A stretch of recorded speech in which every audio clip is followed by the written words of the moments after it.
Well, thank you everybody for coming. Welcome to the Ward 6 NPA May meeting on May 1st. I'm glad you're all here and hope everybody eats all the pizza because we have way too much. So if you're watching on Zoom and you're hungry, get on down here. There's a lot of pizza. We'll start with our call to order announcements in public forum. But before we do that, I'll just introduce myself. I'm Mills Forney. I'm a member of the NPA Ward 6 Steering Committee. And I'm here with my colleague, Dale. Dale Azaria, also a member of the Ward 6 NPA Steering Committee. And we also have two additional colleagues, Anita and Nancy, who are elsewhere doing very important civic things. So we thank them for the things that they're doing elsewhere tonight. As is our usual approach, would love to make space for anybody's announcements, concerns, questions that we want to air here, things we want to look at in the future. Whether in the room or on Zoom. So you can introduce yourself as well, if you don't mind.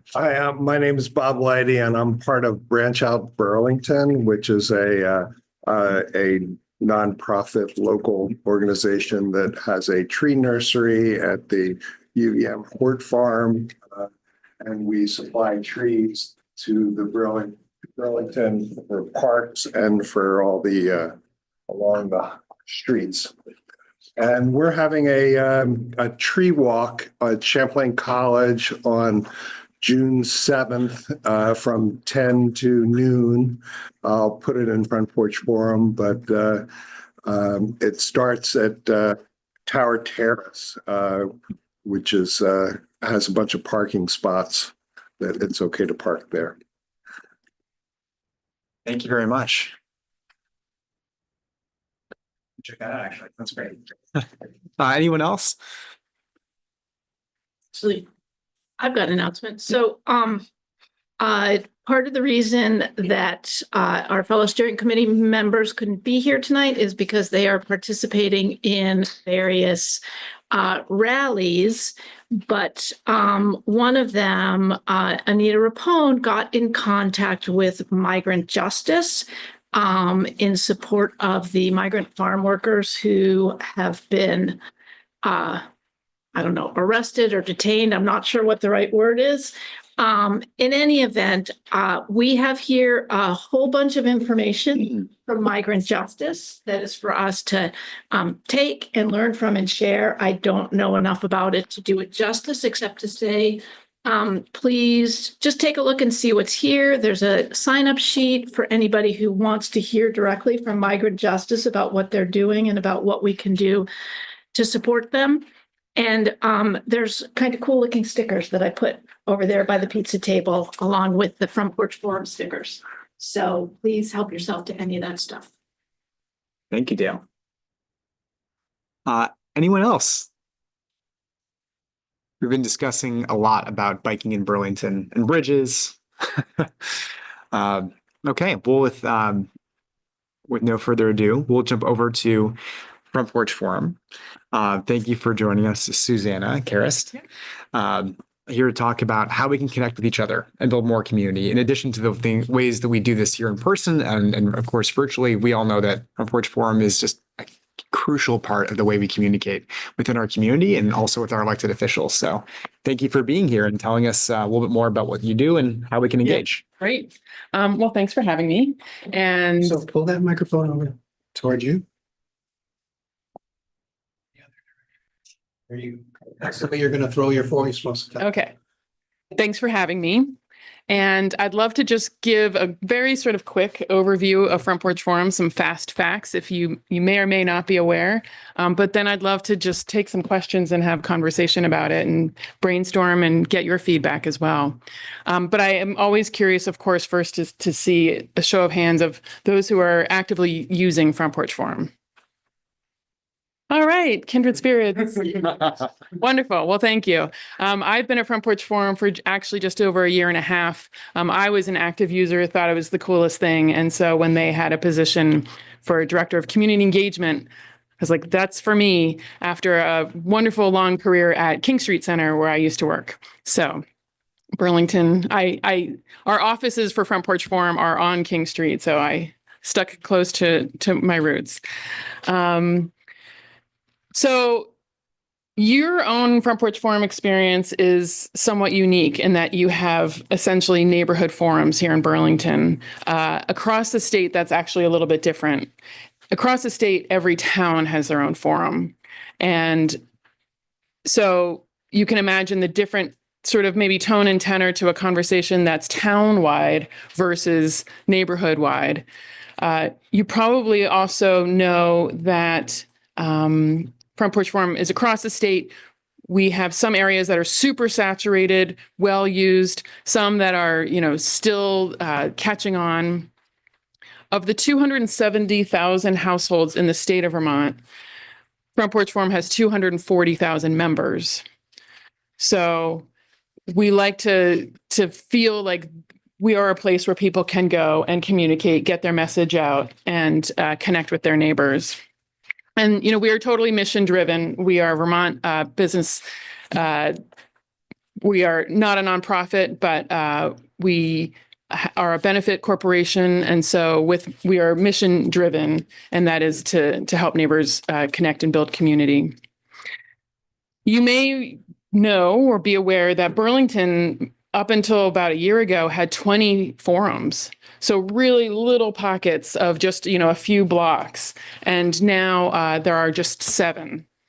But that was intentional to sort of make sure that the Front Porch Forum experience was fairly robust, that there was good discussion, and that people felt like they were reaching an audience. If they had an announcement to make about Branch Out Burlington, that they were reaching the people that they wanted to connect with. Many people read Front Porch Forum in sort of email format and maybe skip over some of our greatest features, one of which is our community calendar, which I think is terrific because anyone can put any event on there. It's not like an event calendar where you need an editor's okay, or you need to pay to place something, or you have to be part of an institution. If you're having a yard sale, you can put your calendar item right there, and it's viewable across your region. And so if you want people to see an event, you want to make sure that it gets onto that calendar. People also sometimes want to make sure that information about their nonprofit or business is reaching beyond their forum. That's something that, people are often eager to kind of spread the word. And that's where our business directory is super handy. Every nonprofit and every business for free can have an entry on the business directory, and ought to, because if someone is searching for volunteer opportunities or Earth Day celebrations or zipper repair, you can search across the entire state and you will find directory listings that are apropos your search terms. So it's a really handy tool. I think it's underutilized. We have over 15,000 entries on the directory, but we know that there's more businesses and nonprofits than that in Vermont. So if you're associated with an organization or a business, that's sort of a handy tip to, click at the top of the email where you see calendar or directory and do a little bit of exploring in there. And I know that this is a public forum, but we are quietly launching, and you'll see it a little bit more loud and proud later in the month, but we'll have a store where you can buy your favorite Front Porch Forum fan a mug or a glass or a sweatshirt or a tote bag. So we, didn't want to be left behind by Vermont Public or Vermont Digger. So you too can have a Vermont or a Front Porch Forum tote bag. So that's also on the website. So you can click on over to that. But really, I want to hear your questions. I know, Dale, you had a few burning questions that you wanted to get right out there. So let's jump on in. So we on the steering committee actually were prompted to reach out to Front Porch Forum and ask you to come right around the time that you changed from the 20 Burlington forums to the 7, because somehow seeing that change and having it come from our perspective from out of nowhere made us realize individually and as a steering committee how much we rely on Front Porch Forum and how much we've come to depend on it as part of how we communicate with the rest of our ward, but also with our neighbors.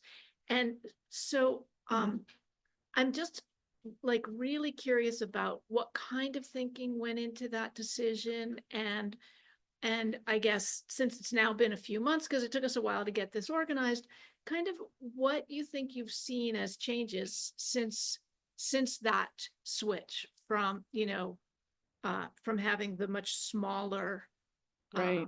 groups to the larger groups. Well, if you do see Jason Van Drysch, out and about, please ask him that question because he will give you probably a more robust and thoughtful answer than I can. But sort of from where I sit, my understanding and I think our direction behind that really was because some forums were really pretty quiet. They weren't, when you open them up, you didn't see those great gratitude postings and, if somebody lost an earring, it might be more than a day before another issue came out to announce that. So you need a certain amount of content to drive Front Porch Forum on a daily basis and to make it a lively, dynamic conversation. And so we needed to, spread the boundaries a little bit just to make sure that every Front Porch Forum member was getting that sort of positive experience. There were some that were quite quiet, and so we just needed to, and also again, for the power of, nonprofits or businesses trying to, or, somebody organizing an event, you want to reach, sometimes a little bit further. Is that frustrating because you can't necessarily say, I'd love to borrow a cup of sugar because that's sort of like a neighbor conversation? Sure. There's a loss there. But we think that the benefit outweighs that. Ask a follow-up question. Yeah. You mentioned there's, you say 7? There's 7 forums. Yeah. Are they aligned to the wards? Or we're missing, we have one more ward. But- Not precisely. Okay. The 7 forums are the Hill District, 5 Sisters, which was the original forum, South End, New North End, Old North End, Downtown, and Centennial. That's useful information because, as you know, sometimes you want to have a friend, like if you are posting a yard sale or a protest, etc., and you want to make sure that you're spreading the word throughout Burlington, you'll want to find a friend in those 7 different forums and maybe ask them to post on your behalf. And that's fine. We encourage that. So social media is full of hate and just disgusting stuff, but Front Porch Forum doesn't seem to have nearly as much or almost none of it. Is that structural or is it edited, or how do you achieve such great results? Thank you for that question. That is with considerable design and thought. Front Porch Forum messages are moderated. So every posting is read by a human before it is posted to make sure that it complies with our terms of use, which are on our website. But they're pretty basic, no personal attacks, nothing illegal, nothing inflammatory.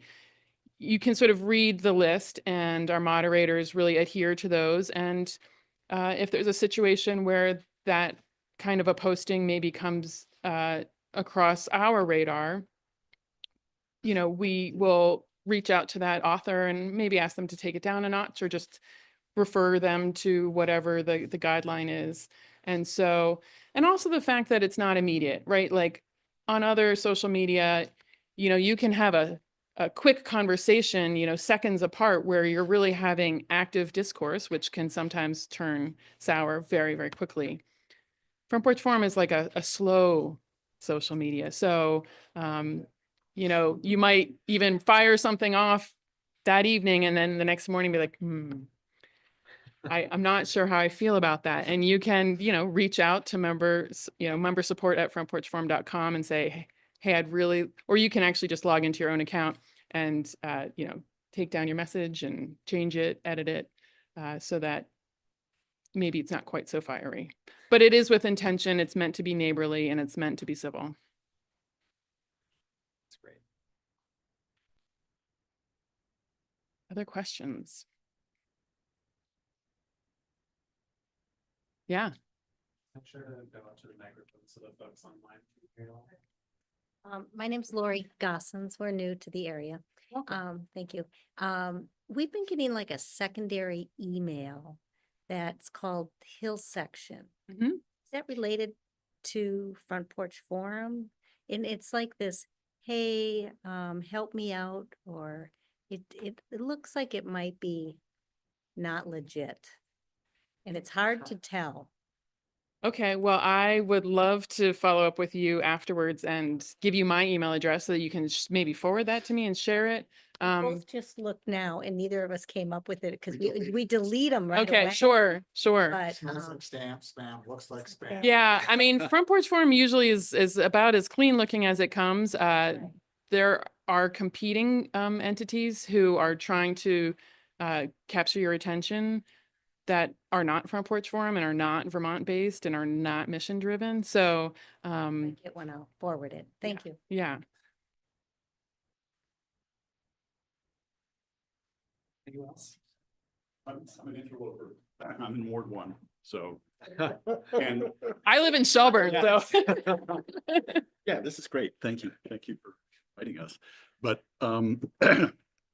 I love Front Porch Forum. We use it all the time. I read it every day. It's just a fantastic tool. Now, okay. when One East, which is where I was, merged with all the rest of the Old North End, we found ourselves in an enormous cohort.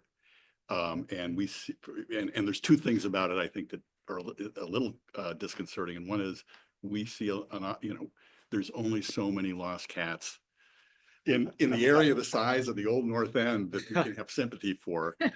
So there's folks who live on streets that I've never heard of who've lost their cat. That shows up. So it feels like a very big space. You know how big it is. I don't, but it's huge in my view. The other side of the coin is there are old O&E East could fill up a Front Porch Forum every day. And now it's 2 or 3 times as long as it was. Yep. And there's the +7 more at the bottom. Yep. And reading the headlines is fantastic. I mean, I don't have a busy day. I'm a pensioner, but it's great to be able to just read all the headlines and then go. But if there's 7 more, then I've only read like half the headlines. And then and I understand why from an advertising standpoint, you want people to actually read the whole thing. I get that. But it's become less of a positive experience using it since it's gotten so large. The other part of it is that I'm on the steering committee in Ward 1, and we look over at Centennial, which is the other Front Porch Forum that is Ward 1. We stopped when Ward 8 left, we stopped getting downtown, but we have these two, and Centennial looks just as cozy as it always did, and it comes out every couple of days, and there's 4 or 5 posts, and it just seems quiet and composed. And I would have loved to have seen Old North End East and Centennial merge together. It would have made NPAs a lot easier to manage. And it feels much more like Centennial feels much more like, we're a bunch of whiners, and I gotta say that's part of what we do. But it feels much more like the community. That identity. You wine together. It just feels much more like the community than going all the way down, essentially all the way down. Yep. So Tell me your name again. I'm Jonathan Chappell Sokol, CHAPPLE-SOK. Great feedback, which I'll definitely take back to our team. Thank you. You're experiencing what most towns experience. Montpelier,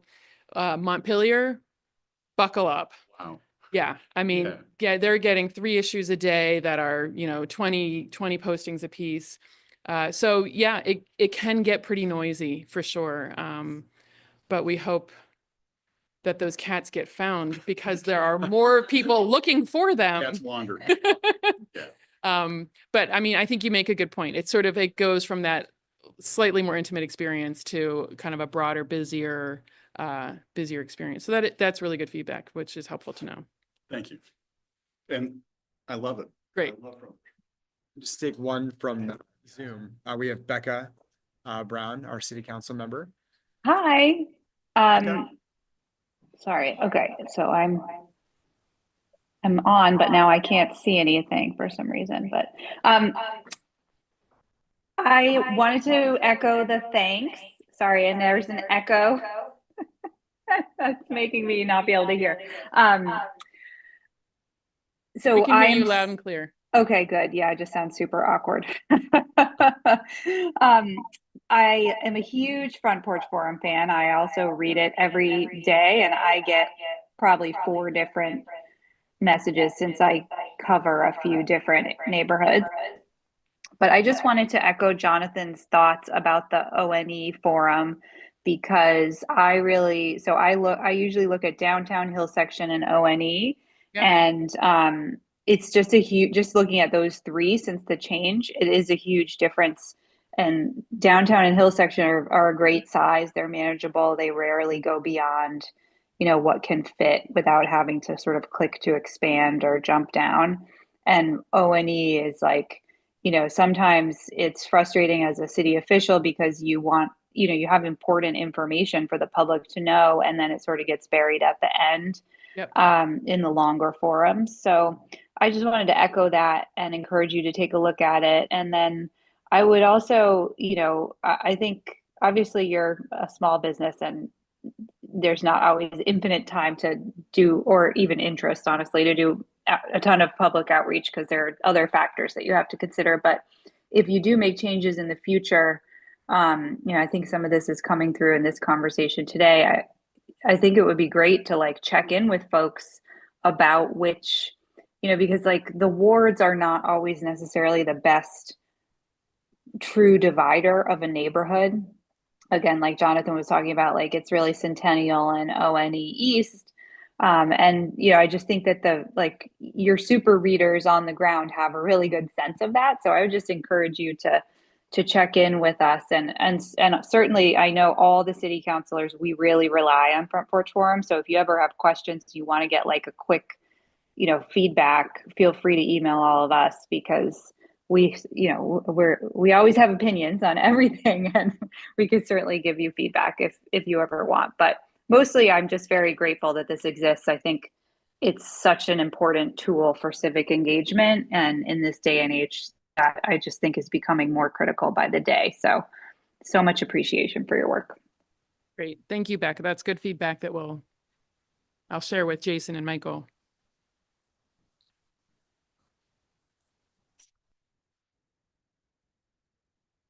Greg, Lori, husband, we just moved here from Montpelier, Oh, okay. Oh, so you know.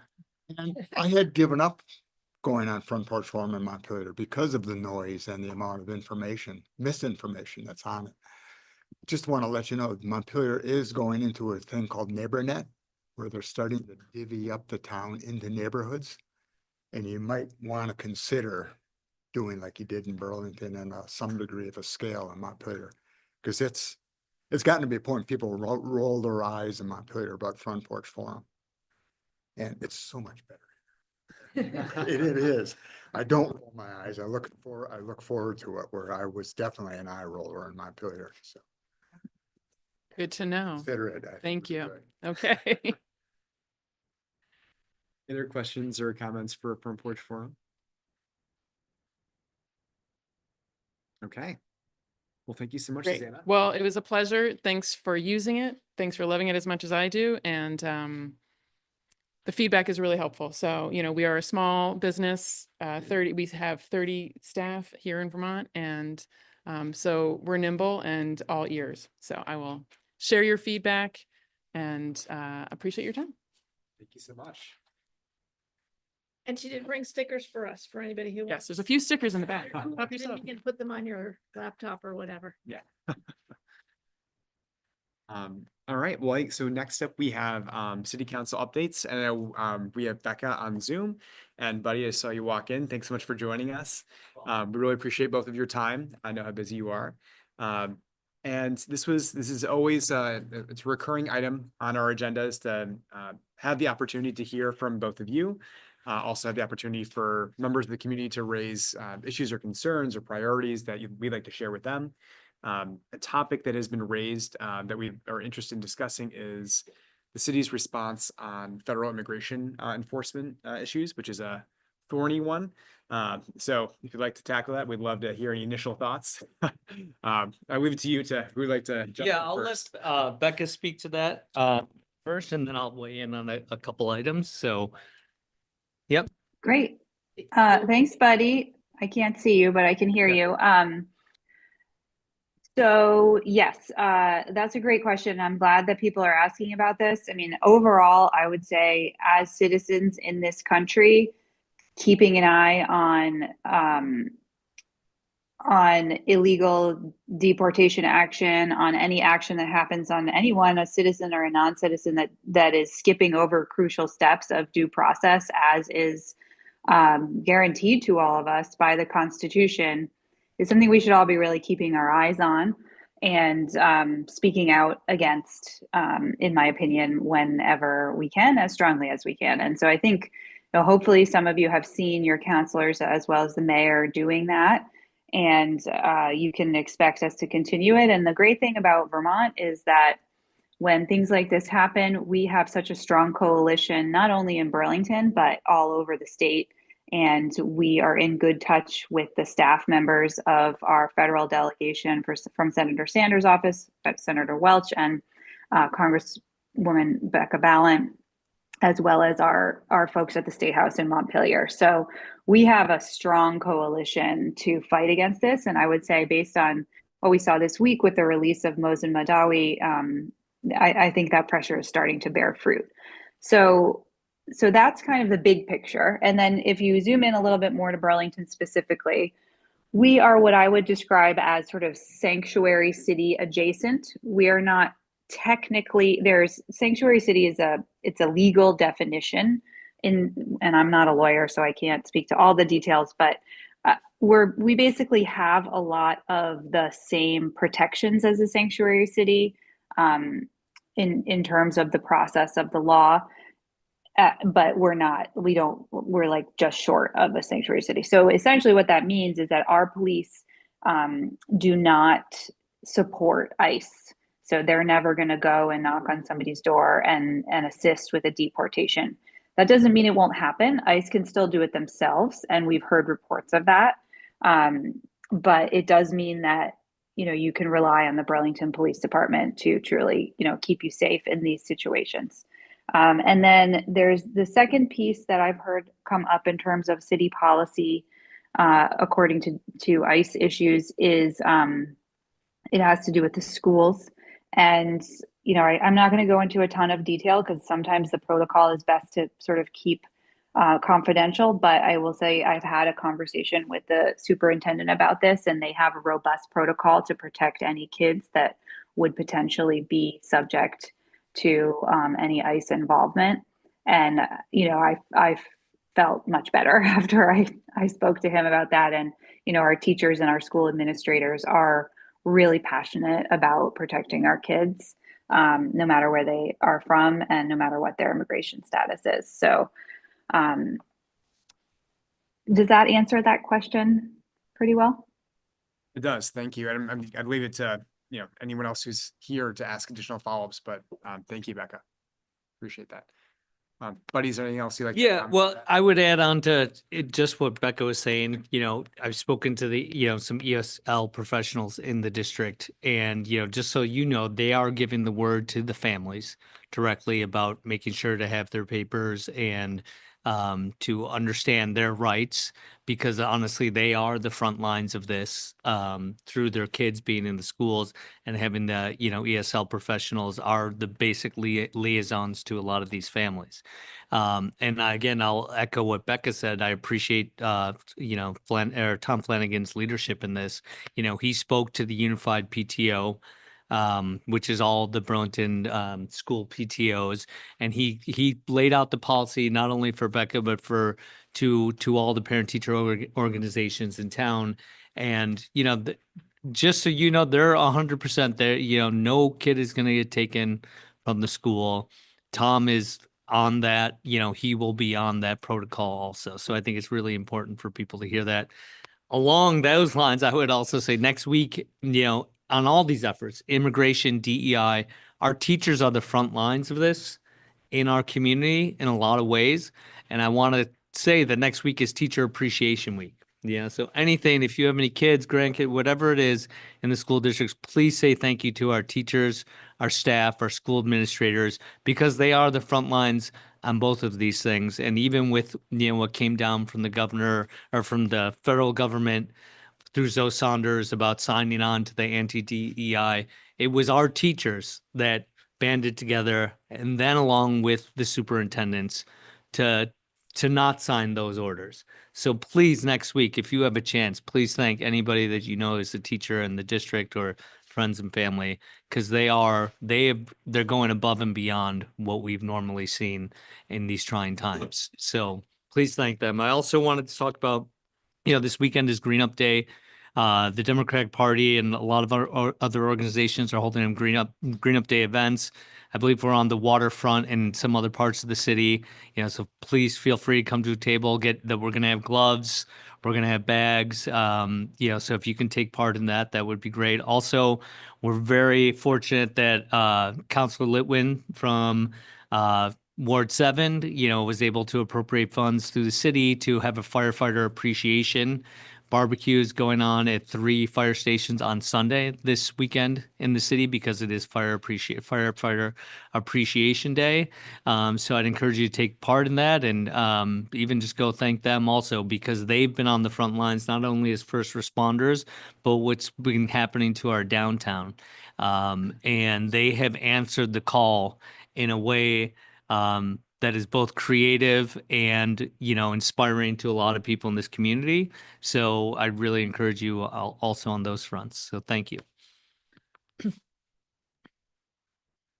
I Great. just wanted to follow up what Buddy and Becca said to let people know, if they didn't hear me the first time, that we have a lot of information here from Migrant Justice, including some of what Buddy was talking about, of that information about how to protect your rights if ICE knocks on your door, that any of us might want to have or might want to pass on to other people who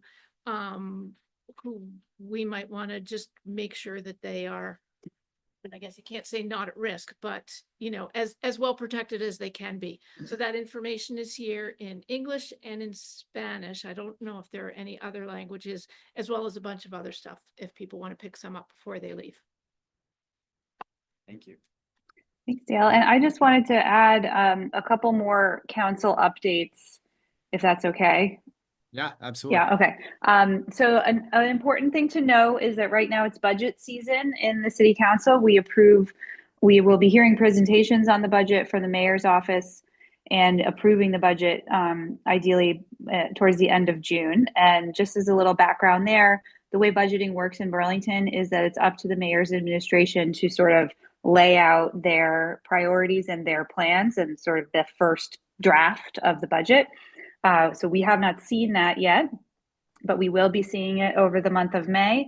And then we'll be having lots of conversations. Some of those conversations are going to be difficult. And in terms of publicly available information, there are going to be budget sessions every Wednesday in May that will be recorded. They are very long. Some of them are 4 hours long, but if you watch it on your own, you can play it back at double speed and kind of see what you're looking at.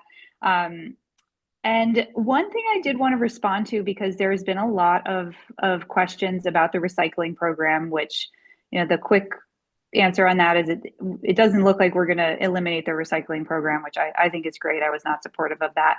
But along with the questions on that, a lot of folks sent us counselors questions, sort of statements saying, we get so little for our tax dollars. Don't take away this one thing that we have. And I just wanted to address that, because now, as somebody who's a year in and knows how the budget works, it's really not true that we get so little for our tax dollars. And I totally understand how, we're in a time nationwide of financial, distress in a lot of ways and high inflation environment. And it is hard to see the value in a lot of things right now, particularly your municipal government. But I just wanted to give folks a quick, really high level list of where your tax dollars are actually going in terms of the biggest departments, just in case anyone is curious. So just off the top, electric department and the water department, your taxes don't go there. Those are what's called enterprise funds. We pay an electric bill and a water bill.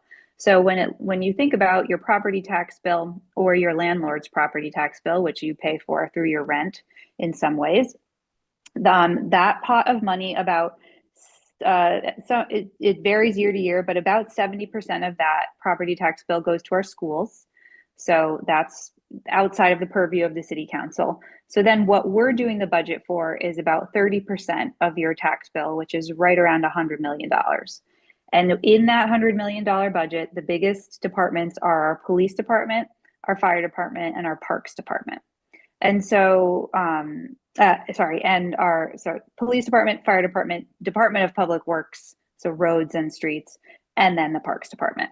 And so just, if you're wondering about where your tax dollars are going, it's really those four things are getting our tax dollars first. And I just think it's important for folks to know that. And so as you go about your days in the city and you think about what you want the city to be doing for you, that's hopefully some helpful information that can guide that thinking. And I will say, I'm really interested. I wish we had more opportunity to talk to folks. And if anyone has ideas here and they want to throw them out, I'm open to that if we have time. But I want to know what, it was pretty loud and clear that people in Burlington do value the recycling program, right? Like we heard a lot about that. I want to know what else people value. What else do you love that the city is doing that you walk around and see? Do you love our sidewalks? Do you love that we plow the sidewalks? Because interestingly, that's something that we are not technically required to do, but we do. So I would just love to have a more open back and forth dialogue about the particular services that folks are enjoying around town. Maybe it's Burlington City Arts putting on a concert, or whatever that is. Please reach out to Buddy and myself about it, because it's important for us to know what you care about when we're making decisions about whether or not to cut a service or to add a service. So that's my budget spiel. And then one other important thing, and then we can take questions if we have time for that, is that we are also in the season of recruiting for boards and commissions across the city. So there's all sorts of boards and commissions that you can apply for. The deadline, I think, is May 14th or 15th. So you have about 2 weeks to do that. It's not an intensive application. And best practice is if you put your application in, you should also email your 2 city councilors when you do it to sort of flag it to us. And then feel free to reach out with any questions. And oftentimes we can connect you to somebody else who is already working on that commission, so you can get a sense of what it's like. So I really encourage that. It's really important to get diverse participation of all kinds of voices on those boards and commission. They do a lot of important work around the city. Thank you. Thank you, Becca. I think we'll open it up for any questions for our 2 city council members. Yeah, absolutely. Greg Eplerwood, South Union. I wanted to take this opportunity to introduce a couple of women that are here with me. We're Megan and I are part of the PAYLP program, which is a U.S. State Department funded program that goes funds through the Vermont World Council on World Affairs. And I have here, I won't try to pronounce your surnames, your last names. But we have Irene from Nigeria and Maria from Cape Verde Islands, nation Cape Verde. And I took this opportunity because 2 things. They're observing what we are doing right now, neighborhood planning assemblies, and how it fits into the government of Burlington. As well as hearing about the immigration situation that we have here, that we're facing here. And as well as they are both teachers. So we can congratulate them for being teachers 1 week ahead. So that's what I wanted to do. I just wanted to introduce. And would they like to say, if you'd like to say a couple of words? All right, good evening, everyone. My name is Irene Bangwell from Nigeria. I run a charity school for kids who've been out of school. And a big part of education for me is practically building the next generation of leaders. So this is the first time I'm sitting in a forum where you have political leaders coming to interface with people in the community. It's kind of alien to me. But I see that it means that issues are being addressed within very short intervals. I love the beautiful accountability with the conversation from Becca. So it's something I intend to take back home to say leaders should be closer to the people because that's the people you're representing in government. So it's phenomenal to be here. Thank you so much. I knew it was going to be exciting. Thank you, Greg, for making this happen for us. Thank you. Hello, my name is Maria Miranda. Well, I'm from Portugal, but I've lived in Cape Verde for 29 years now. I'm an English teacher there, and I'm so happy to be here and having all this experience in the US. We were first in Washington, and we had the opportunity to visit the US Department of State and the US Capitol and the Air and Space Museum. That was amazing. And now here in Burlington, this is my second time in Burlington. Last year I was here, but then there was a problem and we had to go back to our homes, countries. And it was very nice to be here and watch what you are doing here. Thank you. Thank you very much. So much for joining us and for joining them. And for bringing. While we're on the city council topic, Becca, I just want to say thank you for sharing the information about the budget. Super helpful, really interesting. I may have missed it, but on the recycling front, we're not cutting recycling, right? Okay, great. Just want to triple check on that one. Yeah. Thank you. Any other questions or priorities for our city council members? Okay. Oh, there we are. This is for both council members. South Winooski used to be a no truck road. And now we get constant semis coming down Winooski. I think one of the reasons Winooski was a no truck is that we have bicycle traffic on both sides. Is this because of our construction on Main Street that this is going on, and will it stop? Becca, well, I would, I'm going to make an assumption, but we can check on that. I would assume it is because Main Street is shut down. I was on the Marketplace Commission when South Winooski was talking about the bike lanes, and we did talk a lot about how South Winooski would be tough with bike lanes and with the traffic. And, it's the pull-ins to Church Street and the curb cutouts, and having all that happening with the bike traffic was going to be, could end up being problematic. So I would assume that would have to be the reason why, just because of the discussions that were involved at that point. But I can't tell you 100%, but we can check in with Public Works as to the reason. Yeah, I would agree with that. And I do think it's possible the construction. I was just at a meeting with the director of Public Works yesterday talking about the Main Street construction. It's very possible for that to be the cause. Like, for example, now I learned that the reason you can't park in front of the library right now is because the fire department has to use College Street as their main road to get up the hill instead of Main Street. And they can't get through if there are parked cars there. So it could be the same deal with the trucks. Maybe they can't get up Main Street there. I'm not sure. But one thing that would be, I know Chapin could probably answer this question very quickly. And I wonder if, if you want to get an answer, since I don't have your email right in front of me, maybe you could, I'm sorry, I know I've met you before, the man who asked the question. I can't see you and I can't remember your name off the top of my head. But if you want to send an email to Chapin and myself, I'd be happy to kind of keep an eye on this topic with you, and we can get you an answer either way. All right, I have some kiddos in the background. So I guess it's a long way of saying I'm not sure, but we can find out. One of the other questions then is, when does Main Street get finished? Yes, Becca, do that you is want a to take great that? question. Yep, Yep. I can take that. Yep. I just got a schooling on that yesterday. So the full project will be complete next summer in 2026, but that is not as bad as it sounds. I will promise you that. Because this year, so what they're doing right now is all this underground work with water main, mostly with the water and the sewer. That will be mostly wrapping up by July or August, and then they'll start doing some finishing work. And so basically what that means is like it's going to get better in July and August because the work will not be quite so intensive.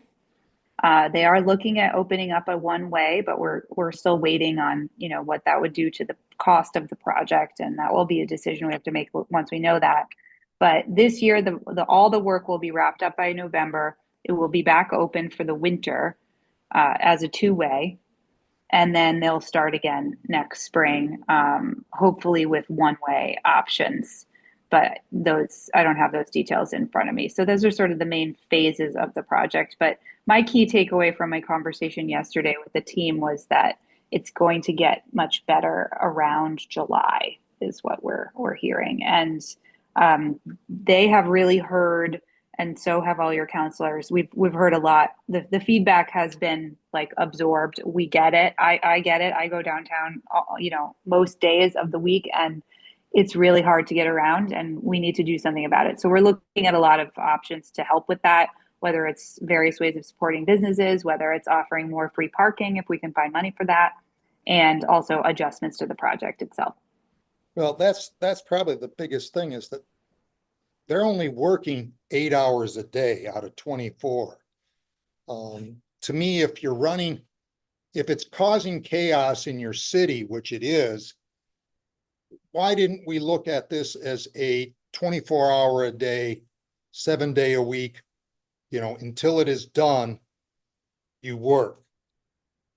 Right. So that's something that's been brought up, and I believe there's a survey so initially the answer to that was that the businesses did not want construction going on the weekend. They wanted people to be able to get around a little better and not have giant trucks and dust going on the weekend. And as far as I know, I've heard some reports that they're still happy about that, and they don't necessarily want the work to go on the weekends. I'm not sure if it's accurate that they're only working 8 hours a day. I would have to check on that. I know there are all sorts of parameters and rules about the contracts that I'm not privy to, but I can at least tell you we are looking at adding Saturday construction days, and it's really just going to be up to whether or not that's something that SD Ireland can add, and also that the businesses actually want, because every decision you make with this project, there's a trade-off, right? So if we do Saturday construction, it will get done faster, but then the businesses might take more of a hit on Saturdays. So you've got to weigh all of that. But the conversations are happening often. I can tell you that much. And I agree with Becca, and we've heard from all the businesses, residents, you know, I drive down there all the time also. And I would say too, you know, the depth of this project is pretty intense when you get into the details.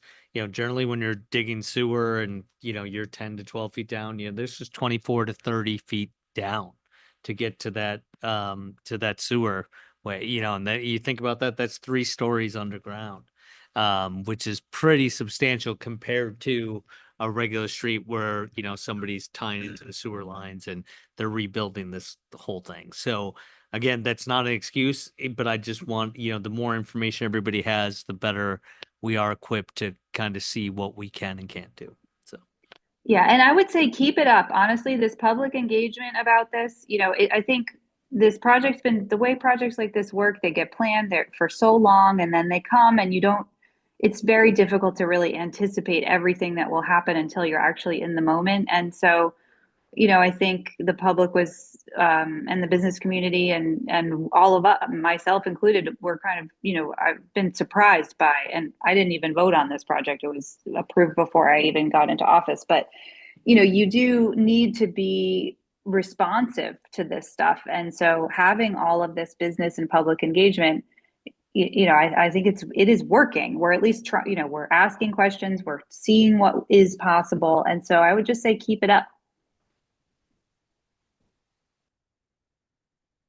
Yeah, and I also like to add that there are people who live downtown in apartments.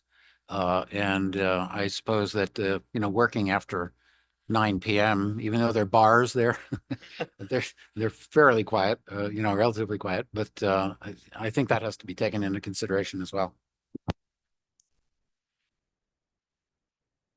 Any other questions or comments? So I've been meaning for years to go to the city council at one of those comment periods and basically make a request that either the mayor's office or the city council hire some kind of an intern to determine the home address and the ward of all the board members and commissioners in the city. Because I think you'll find that the problem just got doubled, because now that Ward 3 has been redistricted downtown, you're going to find that there's about 50 boards and commissions in the city, and that Ward 8 probably has about 1% of those boards and commission members. And Ward 3 is going to have a similar fate. So once you get past city councilor and school commissioner, very, very few people in the city who live in Ward 8 and the new Ward 3 are going to be on boards and commissions. So I think if that was put on a piece of paper in front of city councilors when they're deciding who to put on a board or commission, or who to retain on a board or commission, and you see that, there's only 3 board commissioners in the entire city of Burlington from Ward 8 or Ward 3, they should automatically give preference to someone from Ward 3 or Ward 8. So I'm hoping there's some kind of an intern in the city that can be hired, because in the past, the ward would actually be spelled out right on their information, their contact information page, but that's no longer the case. The second thing is about the firefighter thing this weekend. I'm not convinced that's being advertised. So do they actually want the public to go to that? Because I run around with a camera a lot for CCTV, and I'd be happy to spend 15 minutes at each one of those 3 and do a quick. Yeah, we're looking for as much participation. We're looking for volunteers. So on both fronts, I think a lot went up in Front Porch Forum today. Okay. Promoting that. And a lot of signage went up also today. And again, with Green Up Day, it's a challenge at the same time. But I do think the firefighters certainly deserve this recognition. So The CCTV almost never covers anything regarding the fire department. Yeah. I can tell you that flat out. They just almost never have footage on the fire department. So I think this is a great opportunity to go get some nice footage if you have capacity to do that. We would love it. And then also, to answer your question about the boards and commissions, I do believe you can look up each board and commission one by one and see, like, okay, I know I've looked at the planning commission before and see where everybody's from, unless that's changed, which is possible because I haven't looked at it since last year. But you're right that there's not I think what you're describing sounds like almost more of a comprehensive database that would include every board and commission. And we could say, okay, there's only 2 people from across the whole city. I think that's a great idea. I don't think anyone has plans to take action on that idea right now, so we'd probably need to push for that. But what I can tell you is that I can at least speak for myself and other city councilors I've worked with on this. And I know, so the councilors in the Democratic caucus, and then I know also Councilor Newbeezer from Ward 1 has spoken about this a fair amount, that it's almost like each councilor takes it as their own responsibility to look at all the boards and commission and to pay attention to who from there, to make sure their ward is represented. So like, I consider that part of my responsibility as a councilor to make sure Ward 6 is sprinkled throughout all the city boards and commissions. And when we're talking about the applications, that's often a dynamic that we'll say, hey, Mark Barlow from Ward 7, there's already 4 people on the Parks Commission from your ward. So how about you pick my person this time, right? So that is that conversation is going on in the background, both within caucuses and in between caucuses with all, because each caucus picks 2 people to do all the boards and commissions sort of assignments. So it does happen in the background, but I like that anytime we can have, you know, data that's easier to read, I think that's a great idea. So I'll mention that when we get started this year. Thank you. I'm looking at the list right now, and for whatever reason, about half the boards identify what ward the member is from, and about half the boards don't identify it. And there are actually quite a few, Charlie, from Ward 8. Not as many as Ward 6, not as many as Ward 5, and not as many as Ward 1, but quite a few. And especially ward clerk. Very difficult to get a ward clerk right now in Ward 8 or Ward 3, or inspectors.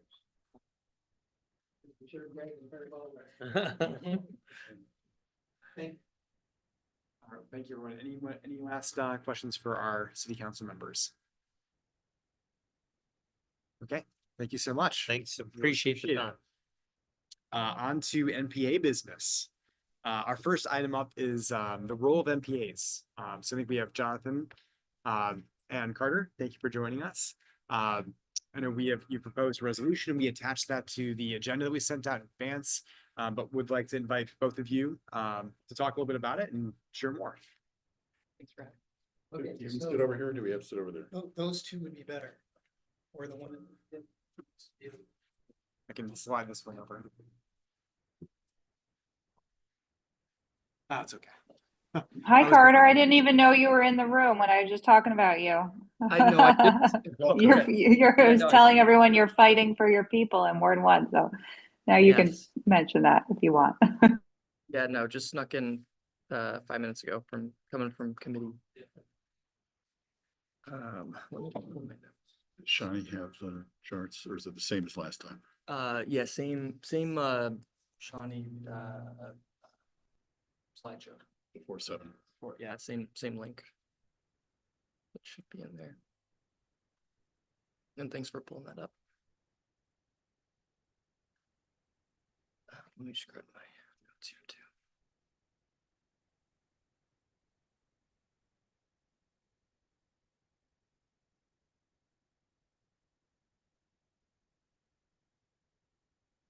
Sorry, was it just a resolution or was It was a chart deck. No, it was a chart deck, but I could resend it right now if that's helpful. Yeah.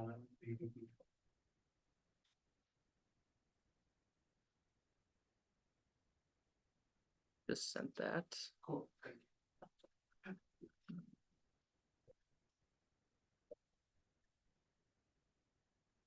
Well, while Shawnee's pulling up the slide deck, my name's Carter, newbie serve Ward 1 City Councilor. I'm Jonathan Chapel-Sokol on the steering committee for the Ward 1 NPA. Yeah, thanks for having us. I have had a very long day, so sorry in advance if I have brain fried moments. So we'll get started in a second, but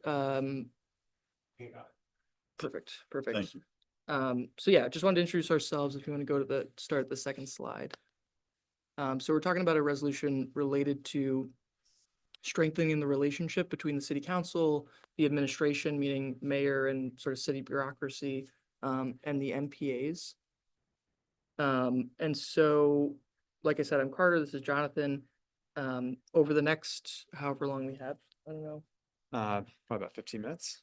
Okay. Talk fast. We'll talk fast, yeah. So over the next 15 minutes, we want to talk about what the resolution does, what it is, how it came about, and sort of why we're going around and presenting. We're presenting to every MPA, answer any quick questions we can, and then we're sort of asking for hopefully an affirmative vote on saying Ward 6 supports this new concept. We're trying not to wordsmith because we're going to 8 different MPAs, but that is our hope. We have about 30 minutes actually. So Oh. you don't need to talk as fast. Thank you. Wonderful. There you go. And so, sorry, I realized I need to pull up my notes here, and I did not. Oh, yeah, these are all. This is like a joint book report. High school, tag teaming and Yeah. get the names highlighted. Who says? I added that flag. I keep saying I added that Yeah, flag. that was really nice. So what does this work? If you want to go to the next slide, sort of what does the resolution do? What does this work? It's really we realize that there's no place in city ordinance, there's nothing written down formally defining the relationship between the city and the NPAs. There's various resolutions that establish the NPA. There's various requirements in ordinance, but there's been a lot of confusion in a number of different instances between, city council will come in and say, we're doing this now, and NPAs are like, what are you talking about? We haven't heard about this. Why is the vote tomorrow? And vice versa. So we want to clarify expectations, sort of level set. And we think by doing that, it'll facilitate stronger NPAs in the end because there's clear communication and expectations. And so I think I pass it to you. Oh no, how does this work come about? So very quickly, just and I always explaining the history of the NPAs to folks who regularly attend NPAs. So seems sometimes duplicative. So I'll slide this or go fast by this one. But essentially they were created in the 1980s as a way to encourage direct democracy, make sure that the city council and elected officials are hearing from folks in the neighborhood, because in an ideal world, although not always the case with politicians, we should be, in theory, I'm from Ward 1, as we were talking about the boards and commissions, I should be fighting for the interests of Ward 1. And I need to know what, impacts a particular vote may have on constituents. And so the NPAs were set up to be a place that we can do that. And with that, I'll hand it to Jonathan. Yeah, and on the other side of that is a lot of people feel a little bit hesitant to spend their 2 minutes on a Monday night expressing themselves about a problem or something that's very important to them. And the NPAs were formed as a place where you could actually communicate. You didn't have to sit there and have blank faces staring at you in front of city council. The actual resolution came about because a couple folks, there were people on Ward 1, there were people on Ward 5 who felt like this wasn't well defined. The relationship between the city and the NPAs was not really very well defined. And it was a result of times when the city did not respond to needs of the NPAs, and times that the NPAs did not respond to the needs of the cities. So we thought it'd be a good idea to actually formalize this, to write it down and find a process, create a process by which we could actually clarify what is the relationship. We sent the NPAs, we met as all wards met, and this was a year ago maybe, and the all wards group voted to send this to city council, and also to create a committee to work with city council on trying to draft this sort of a report or this sort of a resolution. And the city council handed off to the CDNR, the Community Development and Neighborhood Revitalization Committee, who set up a working group. And the working group has folks from city council, Carter. There were three folks from NPA steering committees, representing all steering committees, but they're from Ward 1, Ward 3, and Ward 5. And representatives from CEDO, because CEDO is the administrative body in the city that's supposed to manage the NPAs, to actually operate the NPAs. So we met a bunch of times, came up with a draft resolution. We're spending we started with wards 4 and 7. We're here tonight. Hopefully by the end of June, we will have gone to all the NPAs to go through this. And so what we are asking for tonight, as Carter said, is we're hoping at the end of this meeting, this NPA will make a motion to keep going with this process. And keep going with this process means accepting the document as it stands, and then going back to city council or to the CDNR. And then if it goes to CDNR, then it would go back to city council for actual approval. But so we're seeking approval for this document tonight. And we understand that people might want to do some wordsmithing. We understand that it may not be perfect and everybody might have an opinion. And as a matter of fact, I woke up this morning thinking, oh, geez, there's something missing from this document. But we can fix stuff. Once this is in place, we can make modifications. We can edit. We can use the all awards to maybe, make some adjustments and so forth. But we'd really like to move forward on this process as it stands right now. And back to Carter.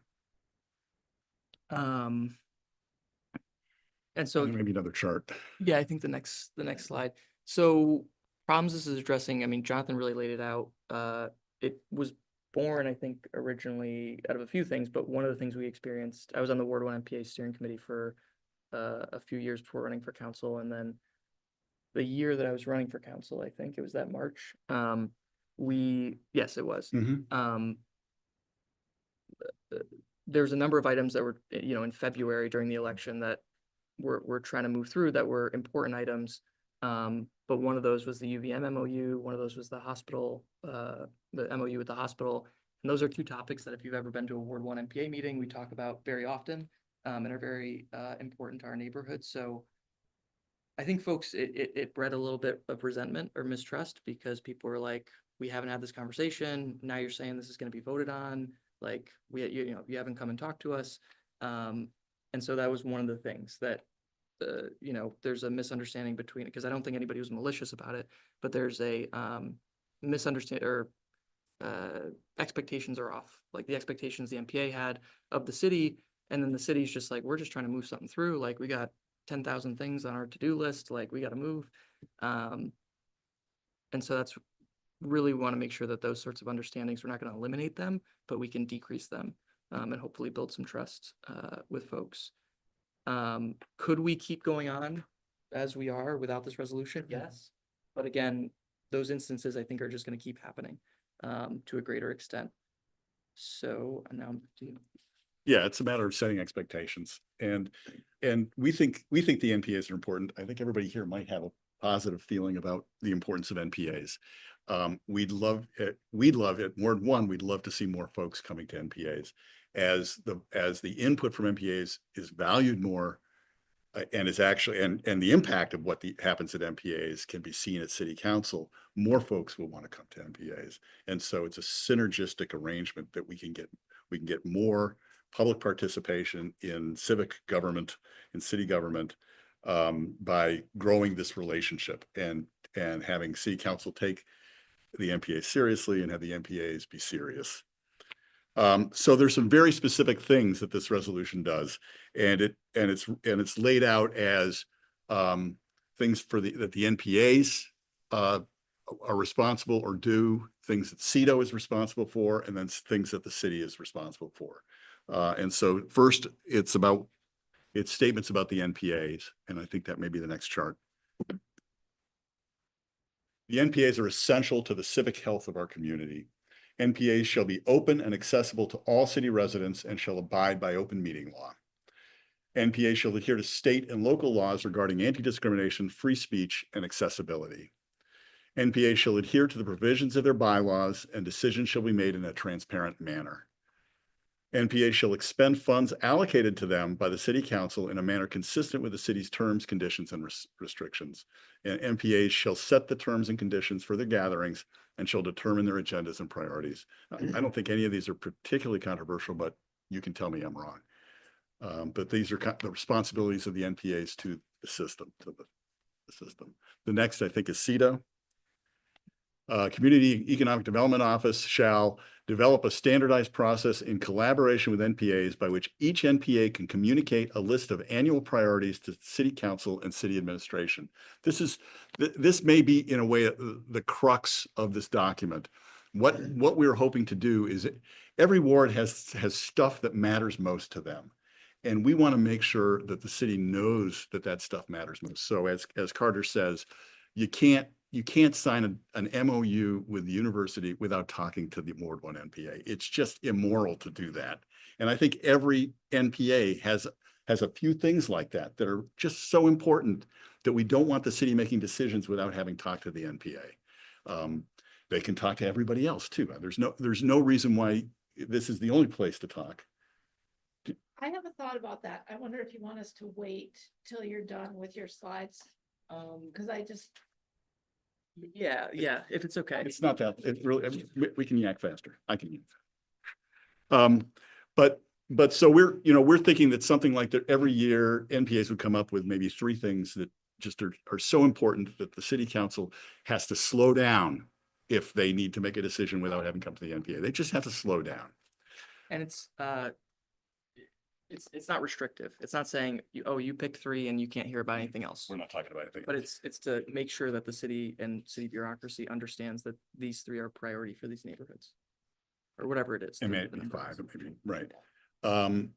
CEDO shall consult with other relevant city staff to develop easily understood materials that outline the legal requirements of the NPAs. This is very important. We have to make, NPAs are a little confusing in terms of what they are.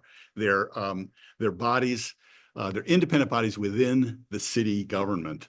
And they're the only bodies within the city government that show up on all the pages that don't get their, we don't get our $50 for coming to an NPA meeting like other committees and commissions get. You go to a commission meeting, you get a stipend. We don't. So it's a unique situation. We have to understand it a little better. We expect CEDO to be able to help outline that for us.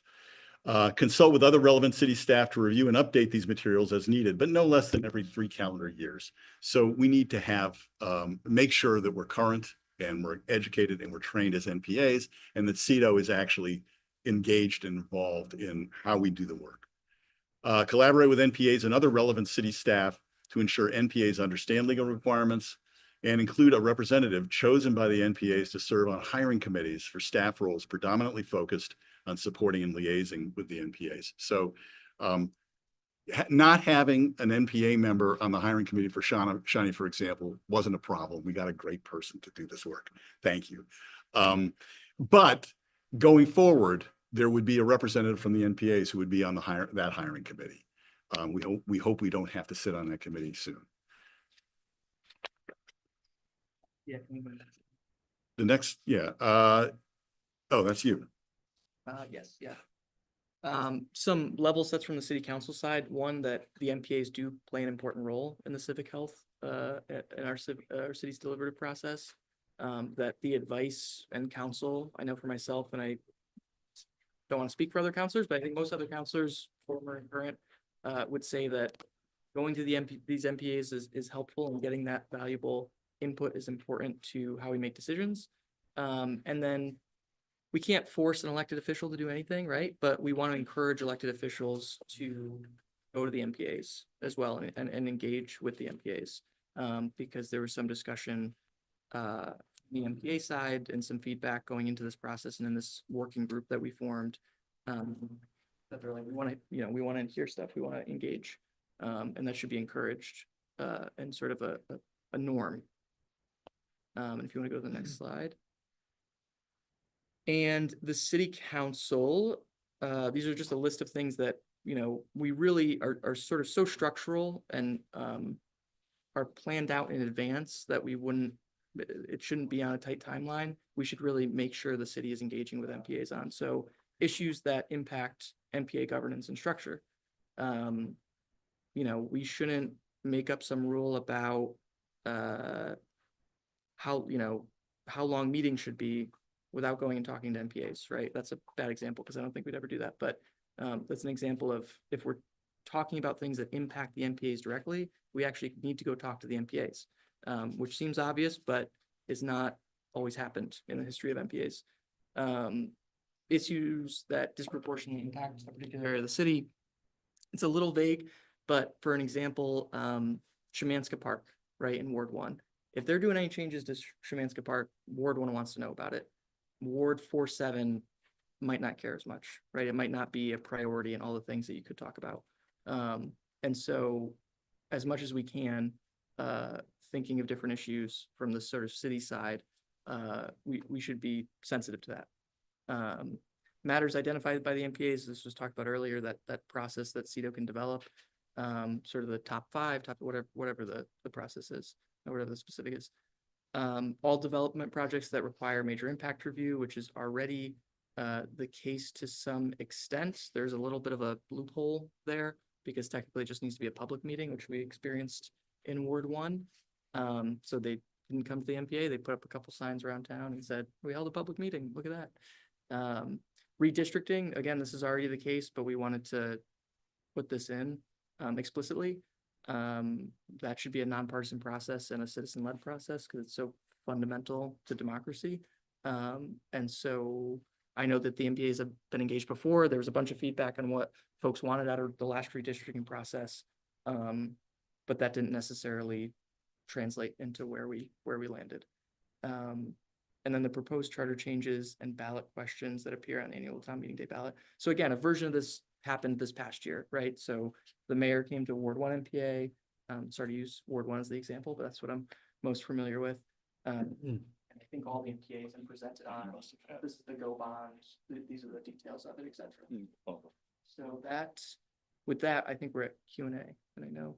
Yeah, so I think the final thing is we'd love to see a motion from this body tonight so we can tick off our box like major impact studies and move on to the next. And we want to collect all 8 hopefully by summertime. And then we can go back to city council. I also get feedback because there'll be it'll go back to CDNR and then council. So we don't want to rewrite the whole thing, but if there's like changes here or there that we should bring back there. Let's make some space for questions, as you said. Yeah, go ahead. Yeah, I'm Bob Leidy, and so I have a couple questions. One is that you brought up parks, for instance. Our ward, Ward 6, has no parks. We're the only ward without parks, and we're here because there's no place for us to meet in Ward 6, right? So, a lot of the problems I see in the city, the last election, there was a lot of rivalry between ward boundaries that we shouldn't have, right? We're a city, we're all one. And yet there was counselors that were attacking other counselors.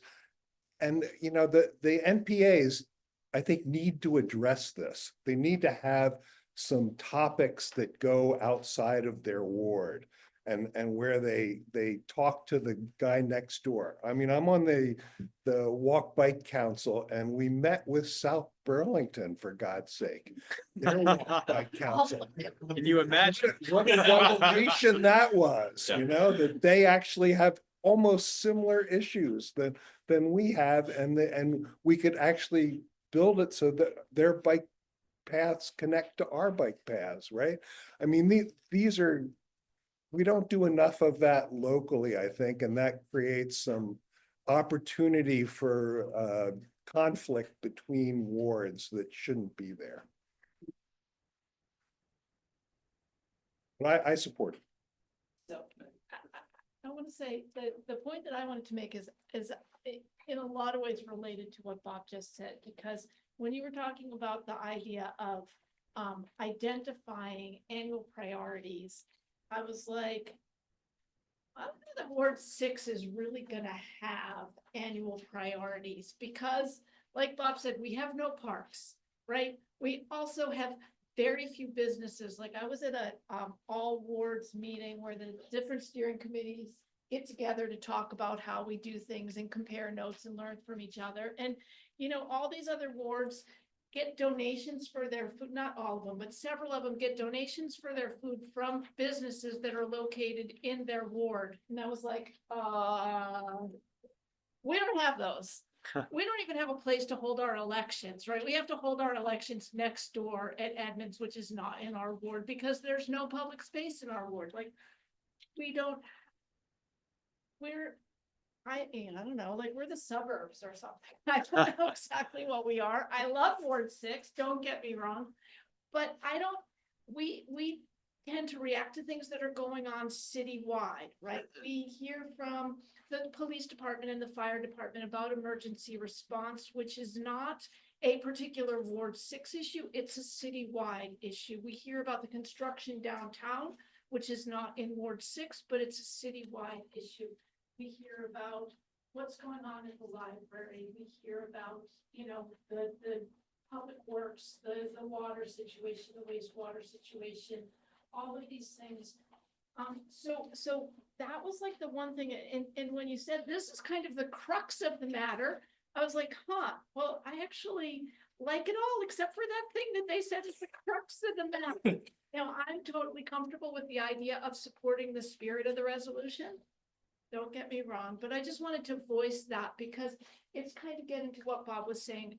Like, you don't need to be ward by ward, and kind of going back to what Susanna was saying from Front Porch Forum. You know, boundaries come up in different ways and don't necessarily follow ward lines. Like what impacts each of us isn't dictated by ward lines. And I don't want us to get too locked into that kind of a mindset. I don't think there would be a problem with your saying that, you know, that any issue impacting library hours should be on your list. There's no problem. You can pick whatever you want, and it can be citywide, it can be global, it can be, I don't think that's an issue at all. Yeah, I actually think that we might not have, like, I think we're more likely to react to what's going on than to have affirmative, you know, affirmative list looking forward. I think we tend more to react to what's going on and provide a great opportunity for back and forth with our city council members and with city employees. I think that's most of what we get out of it. And I saw a lot of that reflected in what you had there. I don't think there's any reason why that can't go on.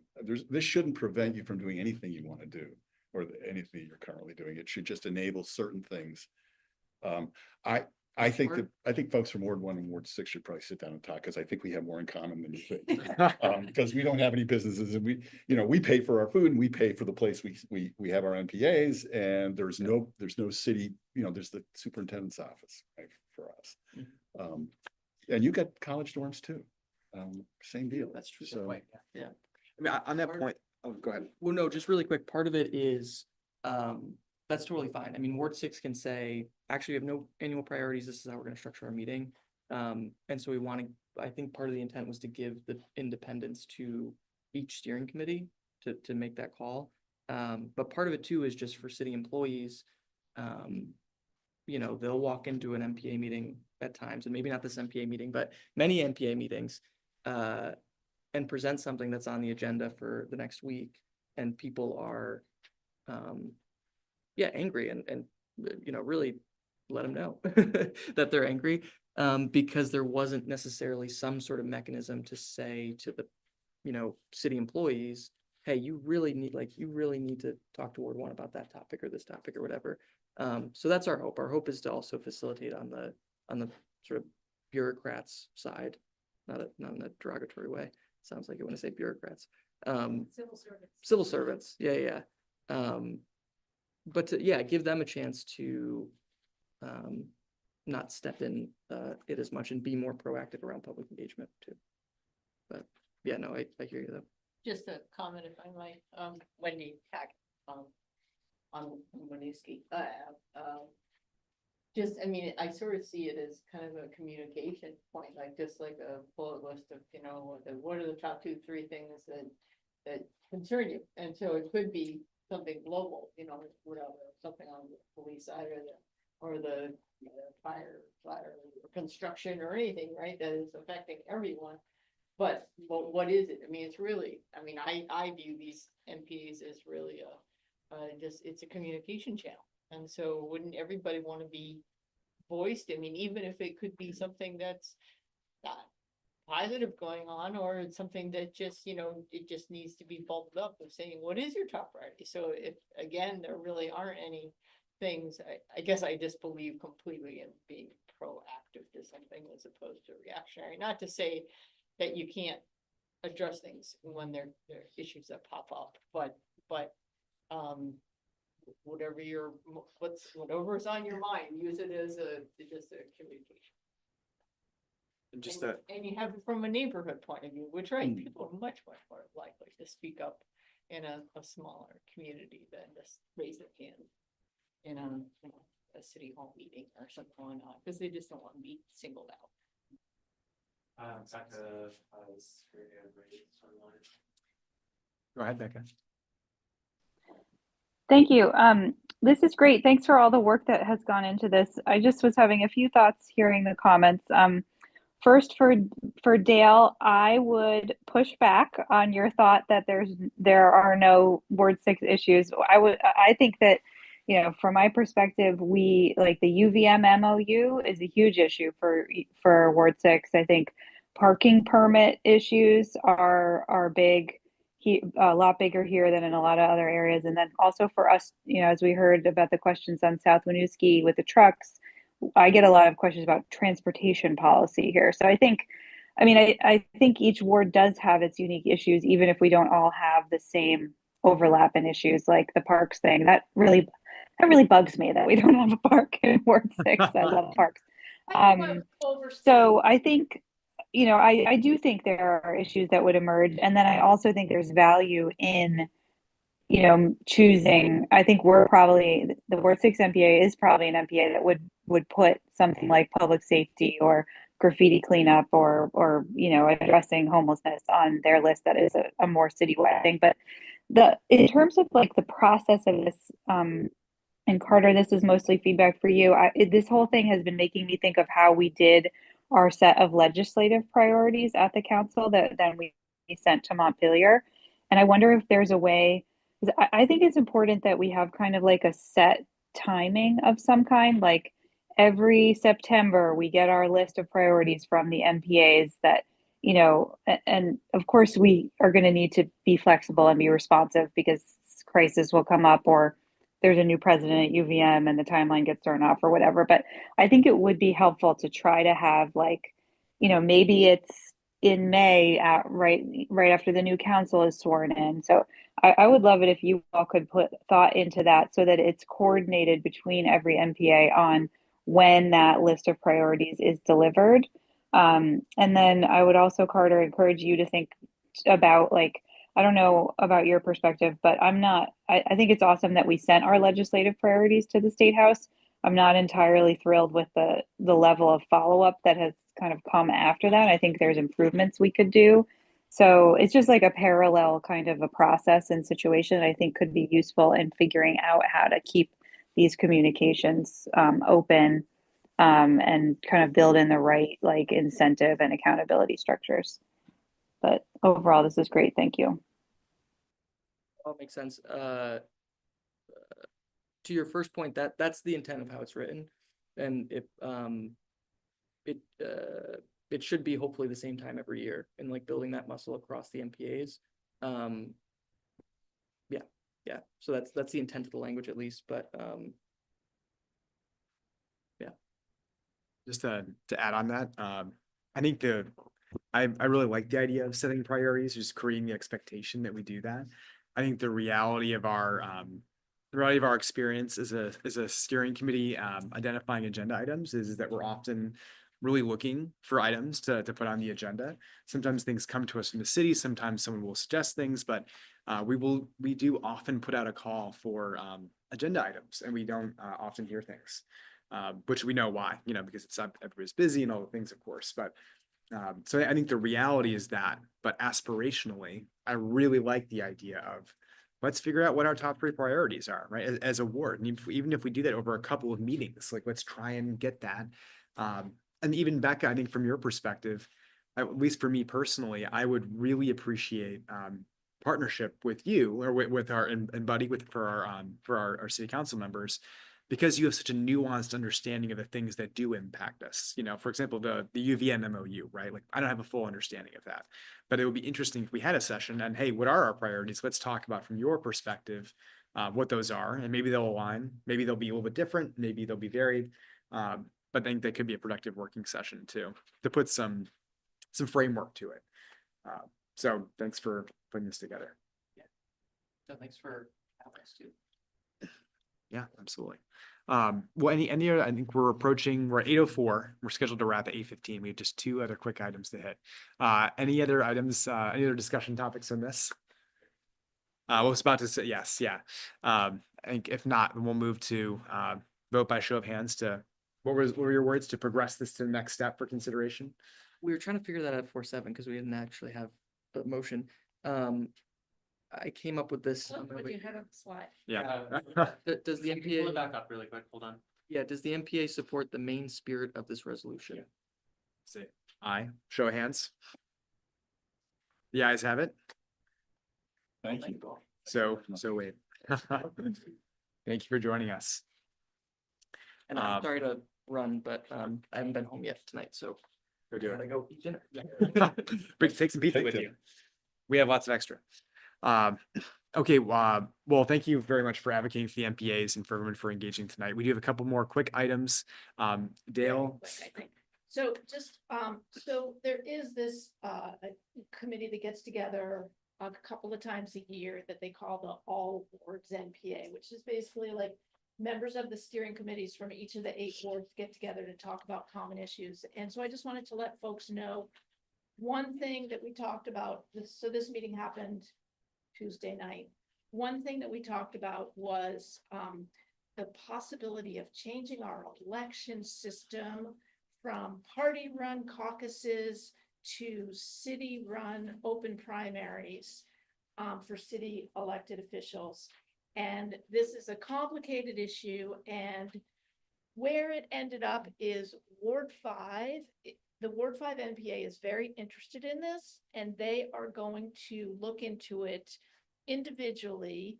Like, we weren't ready as all of the 8 NPAs to say, yeah, we want to really dig into this. But Ward 5 does really want to dig into it, and so they are going to do that. And the rest of us all said, we're really interested in hearing what you hear and what you learn. There was recognition that this would be a long process. It would actually require a charter change and getting voted on by the state legislature and all of that stuff. So it's not like it's happening for next year's elections or anything like that. But just wanted to let people know, if anybody is interested and wants more information, I can connect you to the folks in Ward 5 who are really driving this. That was one.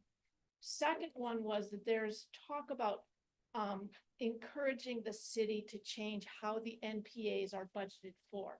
Jonathan mentioned that the Ward 1 NPA, as it turns out, is the only NPA that has to pay for their meeting space. And there's kind of a sense that that's not really fair to them. You know, we each get a fixed budget, and they in effect have $1,000 less than the rest of us because they pay roughly $1,000 a year for meeting space, where we use this space for free. And when we were at Champlain College, for quite a while it was free. Then they wanted to start charging us. That was part of why we moved down here. Plus all the things, it was easier to find, right? Because in Champlain College, they kind of kept shifting us around, and we all got locked on the campus there. Anyway. Somebody drove into the This is to say that in the way of bureaucracy and process and deliberation, there's been a committee formed to consider how to modify, to consider what to ask the city to do to change our budgets. So another slow moving process, but there was a sense that it should be somehow more fair. That if one ward needs to pay for a place to meet, somehow they should still have as much money for the food and you know, the other stuff as the rest of us do. So we'll see where that goes. So that's the report out from the meeting. But that last item actually relates to one more thing that I would like to have us vote on tonight, which is, so we get an annual budget every year. This year it's $3,000 for each NPA.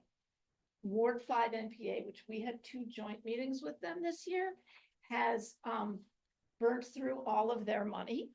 And we, Ward 6, have excess funds in our budget for this year. And so we have talked about the possibility of helping out Ward 5 with some of the excess funds that we don't anticipate any use for. You know, we're paying for our dinner for tonight. We'll pay for our dinner for next month. That's our last meeting of the year. So I was hoping to get a motion to share any excess funds to make up a shortfall in Ward 5 to the extent needed. If folks are amenable to that, and any discussion would be welcome. Suggest that we do it in exchange for half of Callahan Park.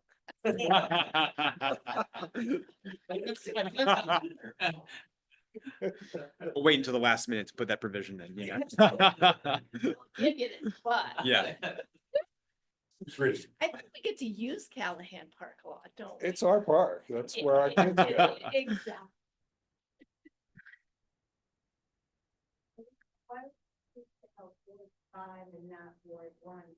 Because they're not out of money this year, because they budgeted smarter than Ward 5. Yeah.